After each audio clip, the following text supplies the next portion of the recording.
The concern I have about people saying, well, I'm going to wait till a real estate crash. Sometimes a crash is just a correction or a cooling off period, and it's simply giving back some of the increases of the last 6 months or a year. Almost 600,000 new apartments this year alone, and about 563,000 more multifamily building permits were issued by the U.S. Census Bureau. And single-family build for rent construction was up 33% in 2022.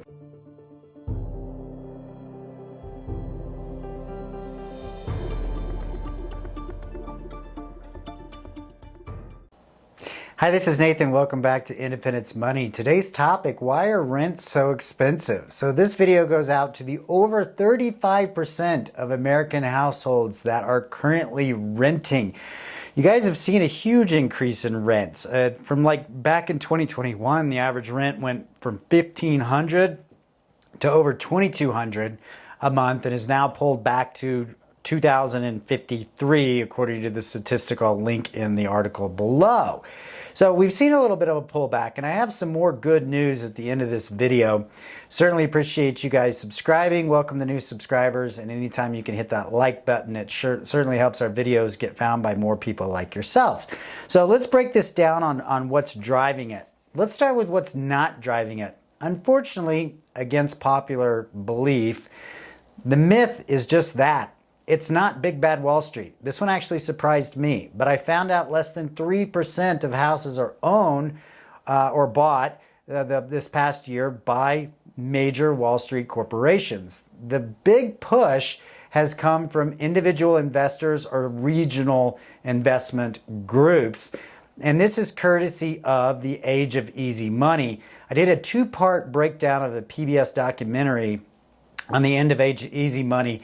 If you want to scroll down on this channel to May of 2023, it's quite fascinating. But basically, the Federal Reserve kept interest rates too low for too long coming out of the 08-09 real estate crisis, and it allowed investors to put, a very low interest rate on buying houses, and oftentimes their mortgage payments were a fraction of what they were charging in rent. Obviously, they want to be profitable, but those payments are typically fixed, where rent is increasing with inflation every single year. I don't even like the word inflation. I like to reference dollar devaluation. It's because the government has printed like 40% of all currency in circulation is less than 2 years old. So all of those government spending programs do affect things like rent. And it is slowing down a little bit. In 2023, in July, it looks like it's up about a 0.6%. It was cruising at 4 to 4.2 rental increases in 2019. So that's a little bit of a good news. But here's some of the factors that are driving it. It's really lack of inventory. There's just a lack of good rental properties available.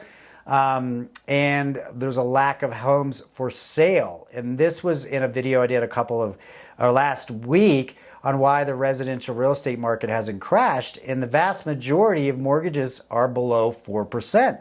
They don't want to sell that house even if they want to move, because they'd be getting a new mortgage that it would be much higher, even double that rate. So existing homeowners aren't selling, as well as the builders have not caught up with demand. They were a bit overbuilding going into the real estate crisis of 08-09. We have a shortage of that, and that's really what's driving it. The other big factor is more people are wanting to work remotely, and because of so, they want to work alone. They want to have maybe a better or a bigger house to live in where they have a home office or just, more accommodating piece of property, because they're spending a lot of time there. Their working hours and their after working hours. So those are some big factors that are kind of driving that. But we are seeing some hope. There's a quote here from Michael Lucarelli, which is a CEO of a rental application platform called Rent Spree, and he's saying landlords are likely to begin minimizing rent increases to prevent tenants from leaving. This could give renters more negotiating power than before. Of course, he said less rent increases, not rent decreases. But he did use the word negotiation. You might try it, softly, not aggressively, on rental increases from your landlord. because there is a cost with having to replace a renter. Typically, you've got a month vacancy. Oftentimes, it requires touch-up paint, carpet cleaning, and the like. So there are some expenses that a landlord would have to weigh against, getting $100 more per month or so.